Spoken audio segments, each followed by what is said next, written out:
নমস্কার, বুলবুলস রান্নাবাটিতে আপনাদের সবাইকে সাদর আমন্ত্রণ। আজ চলুন আমি যা বানাচ্ছি সেটা আপনারা সপ্তমীর দিন বানিয়ে ফেলুন, খুবই ভালো লাগবে। সপ্তমীর দিন এইটার সাথে আরেকটা সাইড ডিশও বানিয়ে নিতে পারেন। এর সাথে খাওয়ার জন্য সাইড ডিশ লাগবে, আমি বানাইনি। আমি এটা গতকাল বানিয়েছিলাম, তো তাই জন্য আমি আর কিছু বানালাম না। আমি আজকে বানিয়েছি mix fried rice, mix rice, যা বলুন, চাইনিজ রাইস বলুন, যাই বলুন, আমি ওই জিনিসটাই বানিয়েছিলাম আজকে। তাই ভাবলাম আপনাদের সাথে শেয়ার করি আমি যেমন করে বানিয়েছি। আমার কাছে যেই সবজিগুলো ছিল, এই সবজিগুলো ঘরে অনেক সময় আমাদের কাছে থাকে। আর অনেক সময় হয় যে এমনও হয় যে আমাদের ফ্রিজে একটা করে সবজি বেঁচে গেছে, তখন আপনারা কি করবেন, এইভাবে করে নেবেন। কিছু একটা মিক্স রাইস বানিয়ে নিলেন। এই জিনিসগুলো খুব কিন্তু খেতে ভালো লাগে। আর সত্যি কথা বলছি, আমার কাছে কিছুটা বোনলেস চিকেন আর কিছুটা চিংড়ি, বেশি না, 10-12টা মনে হয় চিংড়ি, আর ডিম তো ঘরে সব সময় থাকে। আর চিকেনটা কেন সব সময় থাকে, যেহেতু আমার ঘরে একটা ডগি আছে, সেহেতু ঘরে আমার সব সময় চিকেন সাধারণত পাওয়া যায়। আর তারপরে মনে মনে ভাবলাম কী বানাই বলে এটাই মনে আসলো যে বাহ, এই জিনিসটা করার জন্য, মিক্স ফ্রাইড রাইস করার জন্য তো আমার কাছে সব কিছুই বিদ্যমান, চলো করে নিই তাহলে বলে আমি সব সবজিগুলো কেটে নিচ্ছি। দেখতে পাচ্ছেন যেমন করে আমি ছোট করে, যা লম্বা করে, ছোট করে, বেটে করে, মোটা করে, যেমন করে খুশি কেটে নিয়েছি। এগুলো সাধারণত লম্বা করে কাটে। আর একটু প্রথমে আমি চিকেন আর চিংড়িটাকে কেটে নিয়েছিলাম, মানে ছোট ছোট টুকরো করে। চিকেনটা আমি দেখবেন একটু চিকেনটা মোটা করে কেটেছি, আপনারা ইচ্ছা করলে একটু পাতলা করে কেটে নেবেন। ঘরে কেটেছি তো, হ্যাঁ, একটু আমার মনে হয়েছে ওরকম করে কেটে নিয়েছি। এবার সব সবজিগুলোকে যেমন করে কাটছি। চাইনিজ রান্নার কী একটা প্রবলেম বলুন তো, সবজি কাটা। রান্না করতে কিন্তু আপনার বেশি টাইম লাগবে না, সবজিটা যদি কেউ কেটে দেয় খুব ভালোই হয়। কিন্তু আমরা তো সবজিকে কেটে দেবে বলুন, নিজেদেরই কাটতে হবে। সেই জন্য ঠিক আছে, চলো নিজেই কেটে নিয়েছি। এইভাবে সব কেটে নিলাম।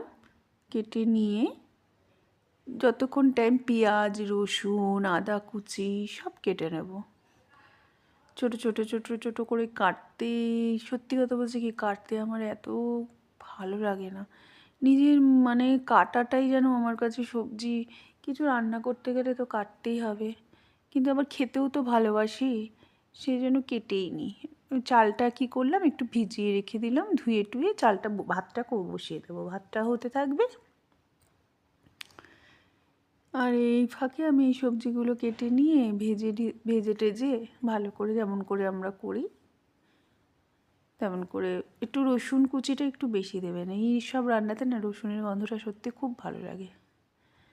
আমি তাই করেছিলাম। আমি সবসময় একটুখানি না, কেন জানি না, রসুনের প্রতি একটু দুর্বলতা আছে নাকি জানি না, একটু ওই মাংসে চিকেন টিকেন করলে না আদা রসুন বাটি, আদা যদি মানে 100%-এর মধ্যে মনে হয় আমি ভাবুন 60%ই হয়তো রসুন দিলাম, 40% আদা দিলাম। এমনি রসুনের পরিমাণটা একটু বেশি দিই, রসুন ভাল লাগে খেতে। আর চাইনিজ রান্নায় তো রসুনই বেশি পড়ে। তো সব সবজি কেটে নিই। ডিমটা, আমার কাছে ডিম ছিল, এখন ডিমটা আমি ভেজে নেব। 3-4টে ডিম, যত খুশি ডিম দিতে পারেন, যত খুশি মাংস মানে চিকেন দিতে পারেন। আমি 3টে ডিম দিয়েছিলাম।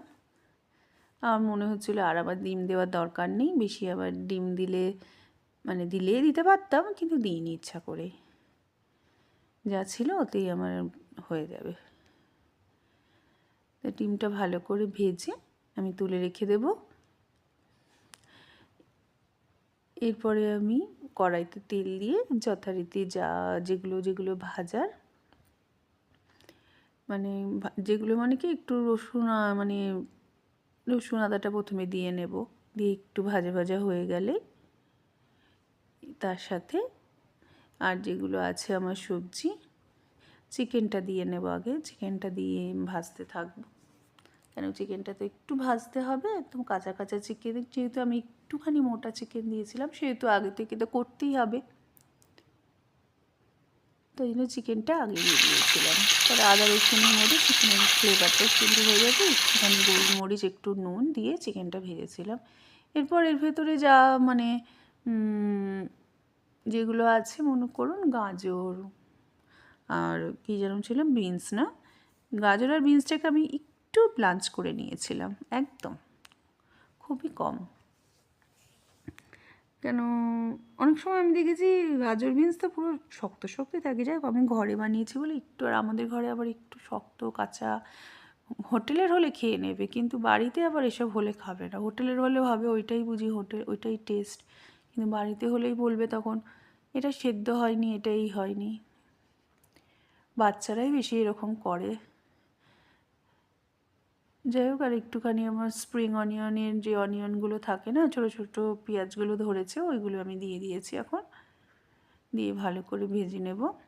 আর এখানেই আমি বলে থাকি আমার রেসিপিটা যদি ভালো লেগে থাকে অবশ্য করেই সাবস্ক্রাইব করে দেবেন আমার চ্যানেলটাকে, বুলবুলস রান্নাবাটি, আর একটা করে কমেন্ট করে দেবেন। আর যদি কোনো প্রয়োজন হয়, যদি আমি কোনো ভুল করে থাকি বা আমার রান্নাটা যদি ভালো লেগে থাকে অবশ্য করেই বলবেন। তারপরে সব দিয়ে দিয়েছি আমি। দেখুন বাঁধাকপি ক্যাপসিকামটা না আমি একটা ভুল করলাম, বাঁধাকপি ক্যাপসিকামটা একদম লাস্টে মানে নাড়ার দরকারই ছিল না, নেড়েছিলাম। নাড়লে কী হয় বলুন তো, আমি নাড়বেন না আপনারা বেশি, আমি আগে থেকে আমি যেটা ভুল করেছি আপনারা যেন ভুল করেন, নাড়লে কী হবে বেশি জল বেরিয়ে যায় বাঁধাকপি থেকে, তাই তো নাড়বেন না। একটু ভিনিগার, সয়া সস, তারপরে আর একটুখানি দিয়ে দিলাম কি যেন গোলমরিচ, সব দিয়ে একটু নাড়াচাড়া করে একটু টমেটো কেচাপ দিয়েছিলাম, না red chilli sauce, tomato ketchup না তো রেড চিলি সস দিয়েছিলাম অল্প, যেহেতু সয়া সস দিয়েছি না একটু রেড চিলি সসও দিয়ে দিয়েছিলাম। দিয়ে এবার ভালো করে নেড়ে দেখুন, মানে এইটা বাঁধাকপিটা একটু সগি হয়ে গেছিলো, একটু জলের মানে সেই জন্য বাঁধাকপিটা না একদম নাড়বেন না, আগে দিয়েই সঙ্গে সঙ্গে ভাত দিয়ে দেবেন, ভাত দিয়ে করে নেবেন। আমি এরপরে ভাত দিয়ে ভালো করে নেড়ে টেড়ে করে নেব, একটু ভালো করে মিক্স করে নেবেন। আমি এর ভেতরে কিন্তু চিংড়িটাও দিয়েছিলাম, আপনারা দেখেছেন কিনা কি জানি না, চিংড়ি মাছটাও দিয়েছিলাম। চিংড়ি মাছটা কিন্তু একটু আগেই দিয়েছিলাম, যখন ওই সবজি টবজিগুলো দিলাম তখনই কিন্তু চিংড়ি মাছটা দিয়ে নিয়েছিলাম, কেন চিংড়ি মাছটা একদম প্রথমে দেবেন না, একটু পরেই দেবেন। এরপরে আমি সব যখন মিক্সড হয়ে গেল ভাতটা, খুবই সহজ বাড়িতে বানানো আমি দেখলাম, আর খুব টেস্টও হয়েছিল, কিন্তু বিশ্বাস করুন ভীষণ ভালো টেস্ট হয়েছিল, একবার বানিয়ে দেখবেন। দোকানেই আমরা ভাবি খুব ভালো হয়, ঘরেই ভালো হয় আমার মনে হয়, আর ঘরে বেশি পরিমাণেও খাওয়া যাবে। আর একটা কী হয়েছে, দোকানে তো কী একটা আজিনামোটোটাই ওইটার টেস্ট আমাদের মুখে হয়তো বসে গেছে, কিন্তু আমরা তো ঘরে ওইসব দিই না, তাই জন্য এটাই আমার, আর সত্যি ভালো হয়েছিল। আমি যেমন করে করেছি আপনারা একবার করুন। আমি ওপরে ডিম আর স্প্রিং অনিয়নটা নিয়ে নিয়েছি, চলুন হয়ে গেছে, তারপর ওটা একটু নাড়িয়ে দেবেন, তারপরে হয়ে গেল। চলুন গরম গরম খেয়ে নিই, টাটা, আবার আসবো নতুন